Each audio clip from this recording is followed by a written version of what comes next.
Halo guys, kembali lagi di channel YND Storyland.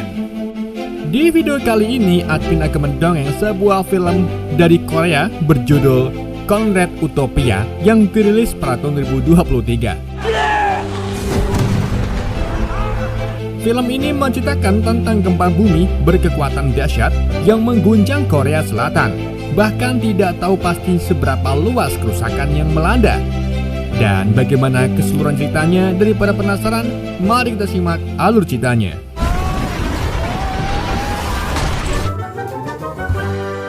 Gak bisa bahasa Inggris.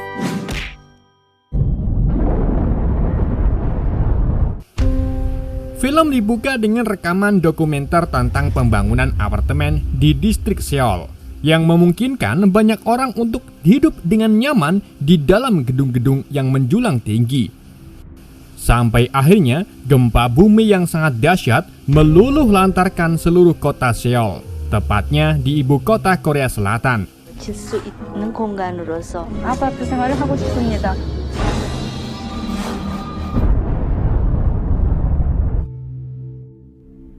Scene lalu berpindah di mana sepasang suami istri yaitu Min Seong dan Meong Hwa yang sedang tertidur. Kemudian Min Seong menuju balkon dan melihat pemandangan kota yang sudah porak-poranda akibat gempa bumi.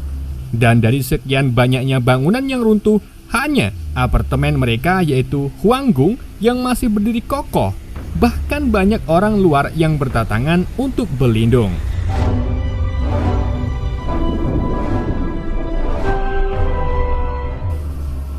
Min Seong lalu keluar untuk mendapatkan air dan kembali ke apartemen. Di sini Meong Hwa memperkirakan persediaan makanan yang mereka punya ternyata hanya bertahan selama 1 minggu. Min Seong pun mencoba menenangkan istrinya jika mereka bakal baik-baik saja. 우리 얼마나 버틸려나? 너 아빠한테 갔다 와야 될 것 같아. 이럴 때 갔었어야 되는데. 아직 상하진 않은 것 같고. Di tengah malam, tiba-tiba orang asing mengetuk pintu apartemen mereka, di mana ada seorang ibu yang meminta izin agar anaknya bisa tidur di dalam supaya tidak kedinginan. Awalnya Min Seong menolak, sampai sang ibu menawarkan barang mahal sebagai gantinya. Namun Meong Hwa yang melihat berbaik hati, ia memperbolehkan ibu dan anaknya tinggal di apartemen mereka. 도와주세요. 열어준 집도 이 집밖에 없어요. 애가 너무 추워해서 그런다거든요. 살려주세요. Keesokan paginya, Min Seong pergi ke lobi untuk mendapatkan stok makanan yang ia barter dengan jam tangan. Karena penjual saat ini tidak menerima uang. Ia bahkan melihat para penghuni apartemen yang sedang bersitegang dengan orang luar. Karena menurutnya orang luar hanya menjadi beban bagi para penghuni apartemen.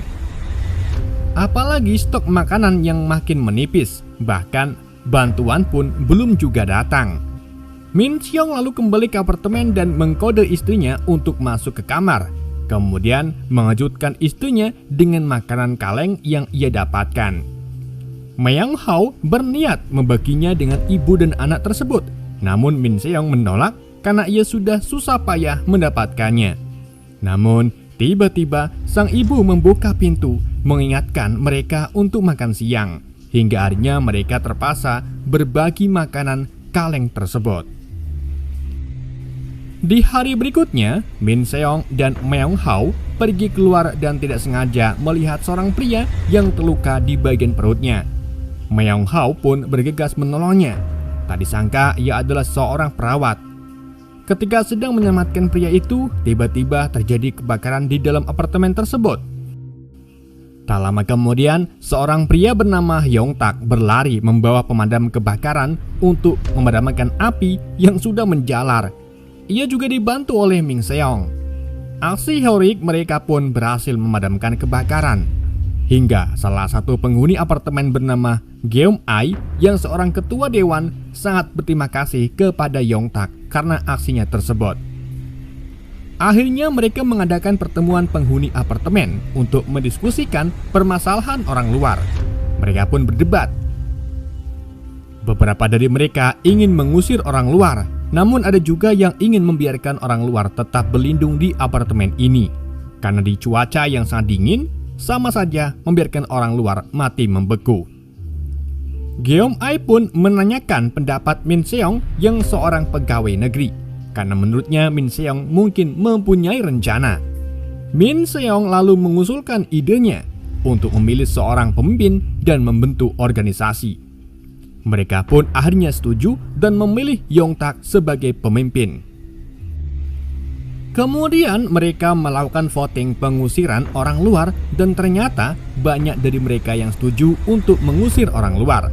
Akhirnya mereka pun sepakat untuk mengusirnya besok pagi. 김영탁 씨가 우리 임시 주민 대표를 맡아주시기로 하셨어요. 모두가 잘 살아남아서 을 받았습니다. 그리고 어떻게 하겠지 뭐. Min Seong dan Meong Hwao pun tiba di rumah. Di sini Meong Hwao merasa kasihan terhadap orang luar yang bakal diusir.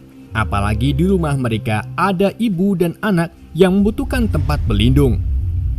Tak lama setelah itu, tiba-tiba Min Seong teringat kejadian awal gempa, di mana ia sedang menyelamatkan seorang wanita yang terjebak di bawah truk. Namun, karena gempa yang semakin besar, dengan terpaksa ia meninggalkan wanita tersebut untuk menyelamatkan nyawanya sendiri.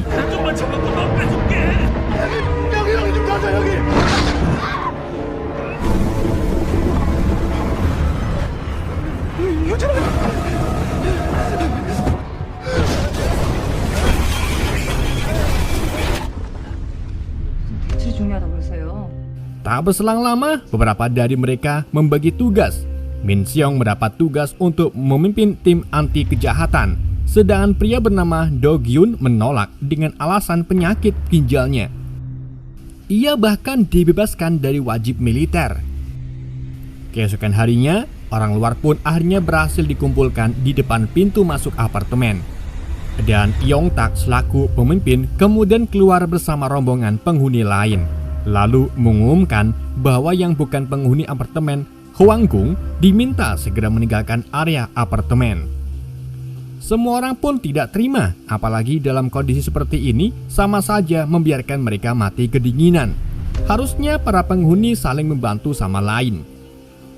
Karena hal itu, mereka pun marah dan menyerang para penghuni untuk menerobos masuk ke dalam apartemen, hingga menyebabkan perkelahian dan keadaan semakin sangat kacau.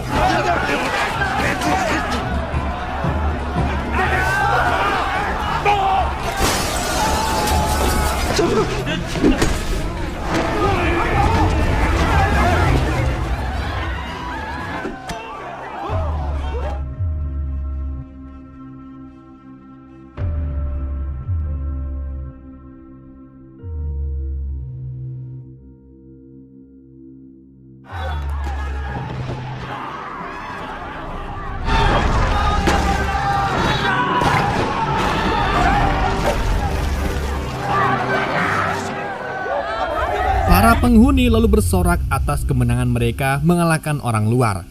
Setelah kejadian itu, para penghuni saling bekerja sama dan membagi tugasnya masing-masing yang dibagi menjadi beberapa tim, yaitu tim anti kejahatan yang berpatroli menjaga ketertiban. Lalu tim ransum bertugas mengatur pembagian sumber daya yang terbatas. Kemudian tim pemeliharaan bertugas memimpin perbaikan listrik dan pemanas. Dan yang terakhir ada tim medis yang membantu layanan medis setiap unit. Dan yang paling penting adalah mempelajari bagaimana pengolahan limbah kotoran. Melihat hal ini, Yong-tak pun merasa senang karena semuanya berjalan lancar di bawah kepemimpinannya. Setiap hari, Yong-tak akan memimpin para pria untuk mencari makanan di sekitar komplek mereka. Bahkan ada yang tidak kuat karena melihat banyak mayat di sepanjang jalan. Mereka pun berhasil mendapatkan makanan yang cukup. Namun semakin hari, makanan yang mereka dapat semakin sedikit. Ditambah lagi, hampir semua tempat di sekitar sudah merasa didatangi. Di malam harinya, Meong Hwao melihat anak kecil yang pernah tinggal di rumahnya. Namun anak tersebut langsung dibawa masuk oleh penghuni rumah yang tak lain si Dok Yun. Ia lalu bergegas menggunakan HT radio untuk mengeceknya. Dan benar saja terdengar suara anak tersebut dan Dok Yun.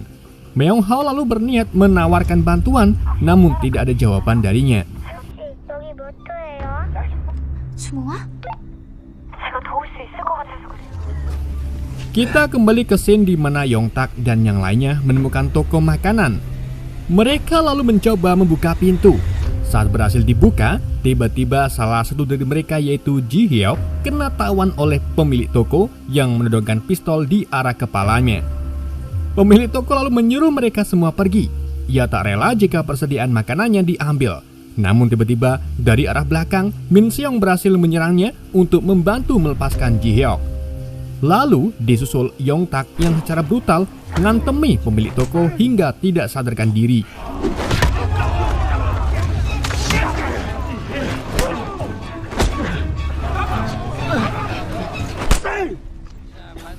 Akhirnya mereka dengan tega mengambil semua persediaan makanan yang ada di toko. Sebelum pergi, Min Seong melihat anak dan istri pemilik toko yang menangis akibat ulah mereka. Sejujurnya, Min Seong juga tak tega melihatnya, namun ia juga tidak ada pilihan lain dalam keadaan yang mengharuskannya bertahan hidup. Di malam berikutnya, penghuni apartemen mengadakan pesta dan semua orang terlihat bahagia, kecuali Meong Hao yang terlihat curiga pada perayaan pesta tersebut. Apalagi Yongtak, suaminya. Di tengah keseruan pesta, tiba-tiba mereka kedatangan seorang gadis bernama Hyewon yang mengaku tinggal di apartemen Hwanggung. Geum Ai lalu membenarkan saat ia mencoba menelusuri data penghuni, di mana Hyewon tinggal bersama ibunya, tepat di samping apartemen Yongtak. Namun hanya dia yang berhasil selamat bisa kembali ke rumah. Yongtak lalu memperkenalkan Hyewon kepada para penghuni lain dan disambut hangat oleh mereka.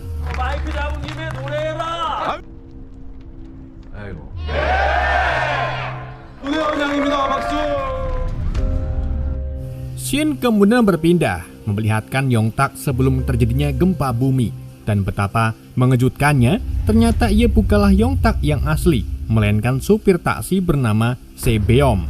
Ia lalu mendatangi apartemen Yongtak dan menagih hutang. Sebeom yakin Yongtak telah bersekongkol dengan penipu hingga ia kehilangan seluruh tabungannya. Namun Yongtak menyangkalnya karena ia juga tidak mendapatkan sepersen pun. Sebeom pun sangat marah dan sebagai gantinya ia menyuruh Yongtak menyerahkan apartemen miliknya. Alhasil terjadilah perkelahian di antara mereka hingga Sebeom yang sudah sangat kesetanan akhirnya membunuh Yongtak dengan sadis di hadapan sang ibu yang tak bisa berbuat apa-apa.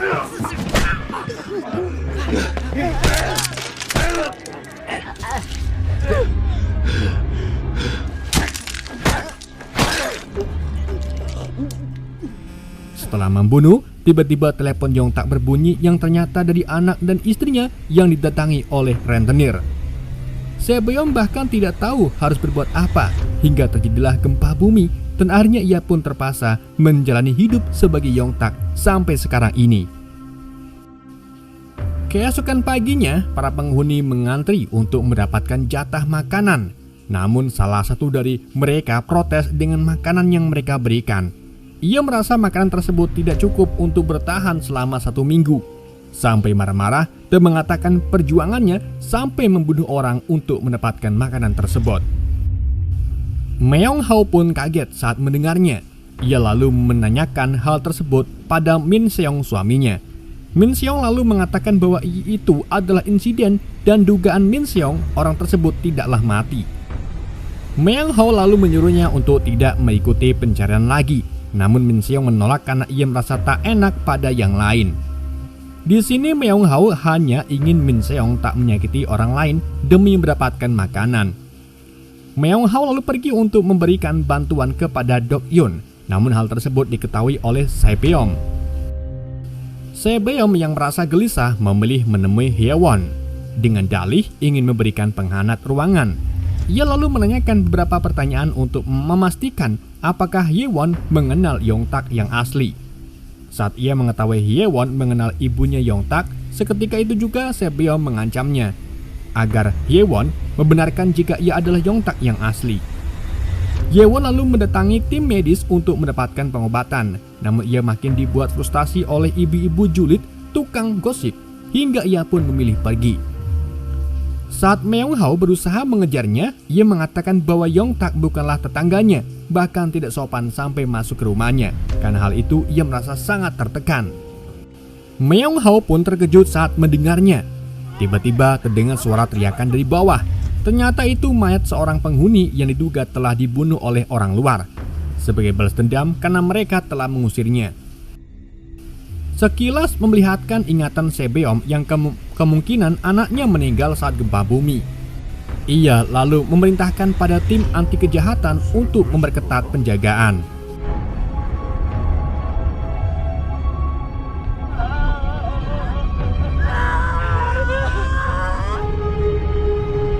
아파트 출입 철저히 단속하고. Di malam harinya, Sebeom dan beberapa orang pergi untuk menggerebek apartemen Dok-yeon. Ternyata ia sudah curiga jika Dok-yeon menyembunyikan orang luar. Saat berhasil menemukan orang luar, mereka pun diseret keluar. Begitu pula dengan Dok-yeon yang ditangkap karena dianggap sudah berkhianat. Sebeom lalu memberitahu Min Seong jika Meng Hao juga sudah mengetahuinya. Karena hal itu, Min Seong pun marah besar karena perbuatannya istrinya. Namun Meong Hao berusaha meyakinkan Min Seong bahwa pemimpin apartemen bukanlah Yongtak yang asli. Namun Min Seong tak mempercayainya, apalagi info tersebut dari gadis yang muncul tiba-tiba.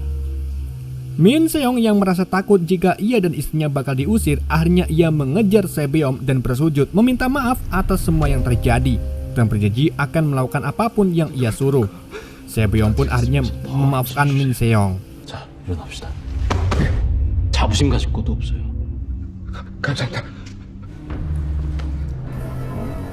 Di keesokan paginya, Min Seong bersama yang lain menggerebek satu-satu apartemen untuk menemukan penghuni yang menyembunyikan orang luar. Ia bahkan berubah menjadi orang yang kasar sejak kejadian tersebut. Orang luar yang berhasil ditangkap kemudian diikat dan dipertontonkan di depan umum dan dipaksa mengatakan "aku salah" sebanyak 200 kali. Namun tiba-tiba terdengar teriakan dari atas yang ternyata Dok-yeon. Ia merasa sangat muak pada pemimpin, bahkan lebih buruk dari binatang. Menurut Dok-yeon, di saat yang seperti ini seharusnya semua saling menolong dan menguatkan satu sama lain. Hingga akhirnya ia pun memilih lompat dari lantai atas dan menewaskan dirinya. 짐승만도 못할 새끼들아! 하려나 때리고 사람끼리 이러면 안 된다. Tak lama setelah itu, terdengar suara ledakan yang membuat pipa air hancur, sehingga air pun mengalir dan para penghuni senang bisa mendapatkan air bersih.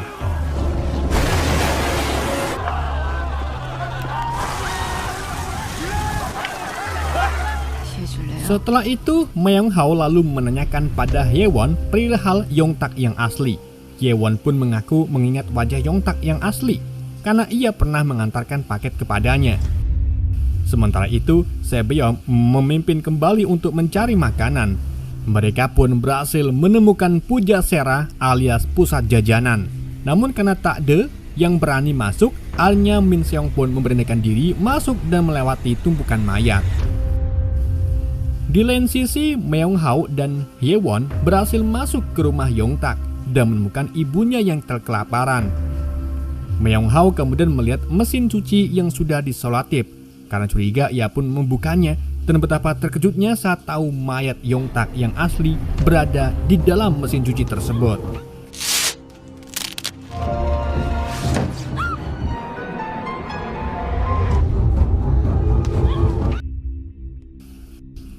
Bersamaan dengan itu, Min Seong dan yang lainnya berhasil mendapatkan makanan yang dirasa cukup untuk berbulan-bulan. Tiba-tiba di perjalanan pulang, mereka diserang oleh sekelompok orang hingga beberapa penghuni tak berhasil diselamatkan, terutama Jung Hyuk. Namun Min Seong, Sebeom dan yang lainnya berhasil selamat.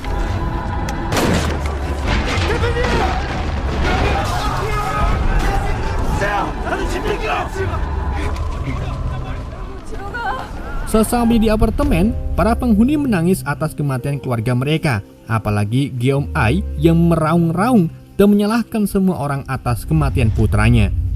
Namun, di tengah keributan yang terjadi, tiba-tiba Meong Hao datang dan mengungkapkan identitas Sebeom, hingga semua orang terkejut melihat mayat Yongtak yang sudah membusuk. Sesuai peraturan yang tertulis, akhirnya Sebeom diusir oleh para penghuni. Namun ia justru tak terima dan mengamuk karena identitasnya terbongkar. Saat Sebeom diseret keluar, ia melihat Hyewon dan berlari mengejarnya. Menurut Sebeom, Hyewon lah penyebab kejadian tersebut. Hingga akhirnya ia menyeret Hyewon dan mendorongnya ke tempat pembuangan limbah kotoran. Semua orang yang melihat itu pun sangat terkejut saat Sebeom melakukan hal itu. Tiba-tiba Min Seong pun mendongkan pistol ke arah Sebeom dan menyuruhnya untuk pergi. Namun tak disangka orang luar datang dan menyerang para penghuni karena dendamnya, hingga terjadilah kekacauan.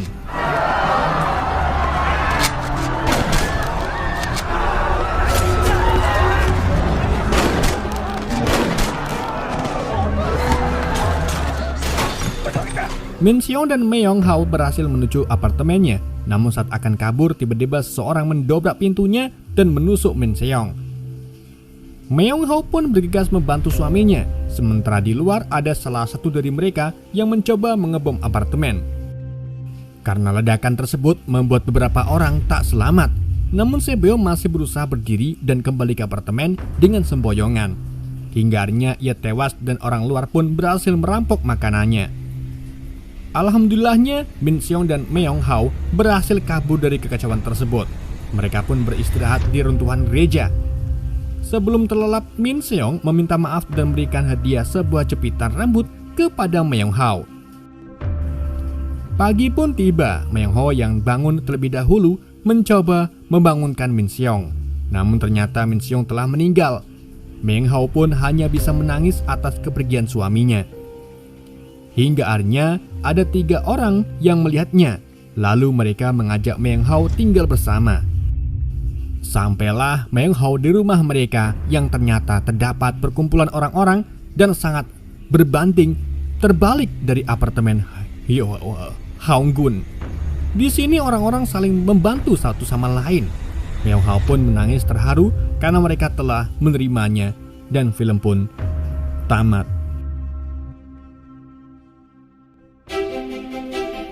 Oke guys, itulah alur cerita film Concrete Utopia. Semoga kalian terhibur dengan alur cerita yang saya bawakan. Mohon maaf jika ada kesalahan dalam penyampaiannya ataupun penyebutan nama. Sekian dari Yenden, sampai jumpa di video berikutnya.